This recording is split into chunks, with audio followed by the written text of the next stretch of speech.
Hey guys, welcome back to another Premier League fantasy video. Game week 10. We're already getting into the big part of the season. Title race is still close. Spurs winning surprisingly, still leading.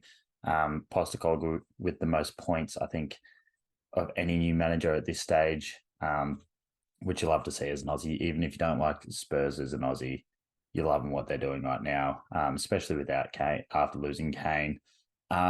But we're not here for a Premier League review. Let's just get into the fantasy. It's a big week. This is how I went last week.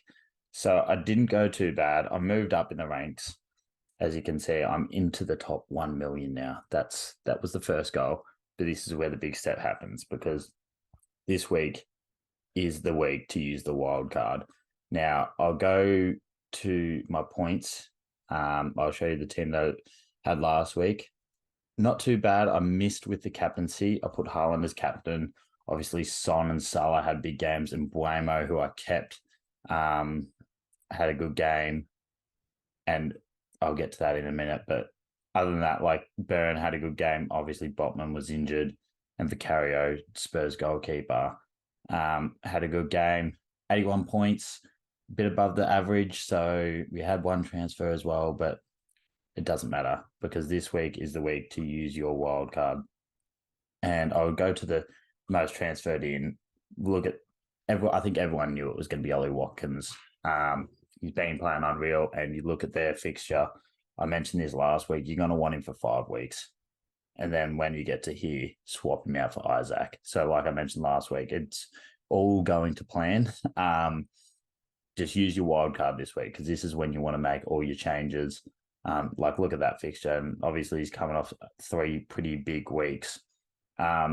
Salah, Douglas Luiz, now Simicast, another big in, but I'll get to that soon. Haaland has been transferred out by a lot of people. Now, I know they've got a couple of tough games, but I think he's still going to score. Like, I don't know who they're subbing him out for. Man City is still going to score against United. They're going to score against Bournemouth. Chelsea, it wouldn't surprise me if they only get 1 goal or something. But I just can't not have Haaland in my team because I don't know who I'd bring in front of. Maybe Madison, maybe, but like we'll get to that anyway. So I'll get to my team that I have gone for with my wild card. Okay, I'll slowly scroll down. So I'll go on Vicario and Areola first. Kept the same 2 goalkeepers. Nothing's changed. Some of you might say, oh, why'd you go Vicario? I haven't got 3 Tottenham players in my team. So that's not an issue. So we'll go to our defense. Okay. I get my screen's lagging now. Yeah, well, you can probably see who I've got. So I've gone Gabriel. I think it's important to have an Arsenal defender in just because if you look at their fixture, yes, they got Newcastle, but after that, they got pretty easy games. And I think they're going to keep a lot of clean sheets. So I've gone with Gabriel, and he's back in favour with the manager. So I think that's a good sign. Matty Cash is a must-have. He basically plays right mid, but he gets the defenders' points as well. So he's attacking right back. And look at those fixtures. They're obviously the same as Ollie Watkins. The next 5 weeks, other than Spurs, those 4 games, he's going to get a fair few returns, you would hope. Taylor, I've gone in just for a cheap defender. I need it for 3.9. He plays 90 minutes. Can I hope that they get points? But Simicast now, he is obviously one of the most bought in defenders just because Andy Robertson's gone down. He only played 61 minutes, but I'll look for him to play nearly all the games. Obviously, we've got Man City coming up. Brentford's not a tough fixture, but it's a game where they're probably going to concede. But other than that, we've got pretty easy teams. So I was getting 90 minutes. Still gets you the clean sheet points if they get clean sheets, obviously. Good fixture, I want to say, but I mean, they've obviously got Arsenal, Chelsea, United. I mean, if he's playing, I'd keep him. I did have Burn in there, but Lascelles is getting minutes and he's a lot cheaper, which allows me to go to the midfield next. I bought back Saka because it was either him or Madison, and I just thought I can't not play Saka. If you look at his returns prior to his injury, yes, he didn't play against City, but he got 5 points, 9 points, 13 points. Just consistent. Obviously, Madison's consistent, but I think Saka personally is the more reliable player. We've gone with Douglas Luiz as well.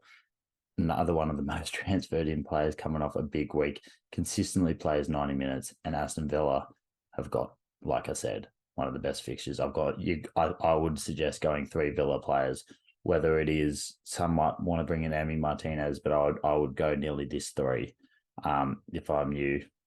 But we'll get to Watkins soon.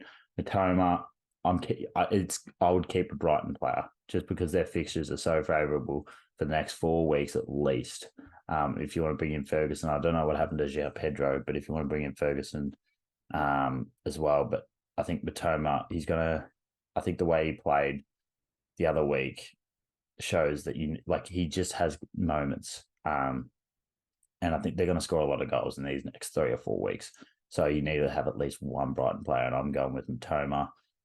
Salah, obviously, it's Salah. I think he's the highest points getter. He is the highest points getter in fantasy this year so far. I couldn't believe people didn't have him at the start of the year. But he's one that's just a permanent fixture in your team. So you need to have him in there. And Son.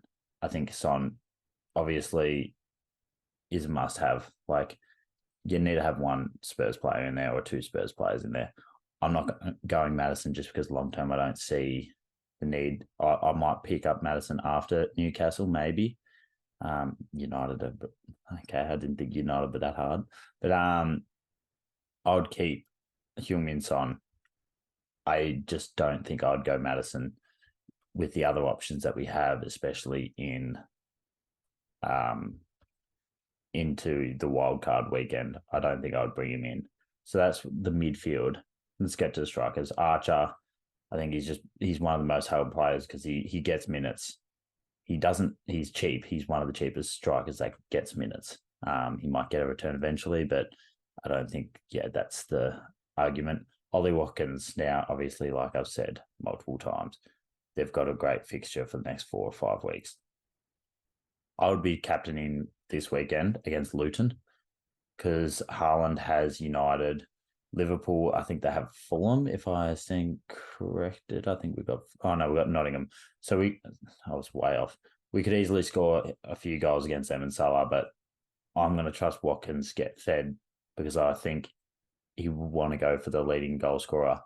Obviously, Salah probably does too, but I think if a Villa player gets up there, they're going to try and start getting it to him more. Might be a stupid take from me, but I just think the way that they're playing the attacking football, captain him. Just captain him. That's what I'd do.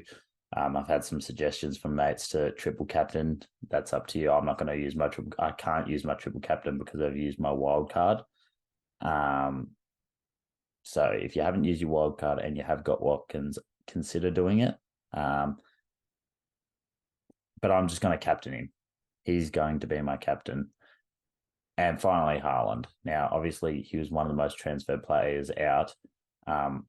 Still got 8 points last week. Yeah, you can probably sell and bring in a Madison, someone like that. But United aren't that good. I think we know this. United have had a couple of good games here and there. They're not that good. And then they go to Bournemouth and Chelsea. Yes, they got Liverpool and Spurs after that and Villa, but Villa concede goals. Spurs concede goals. Liverpool are going to concede goals. It's like they're all going to concede goals and then they get back to an easy fixture for 4 weeks. I just don't see the benefit of swapping him out and then bringing him back in. So that's the team that I'm going with. I'll show you the actual team that I'm going with this week. So I'll make him captain now. That's the team I'm going with. I'll move Lascelles over just to make sure he's the first player brought on.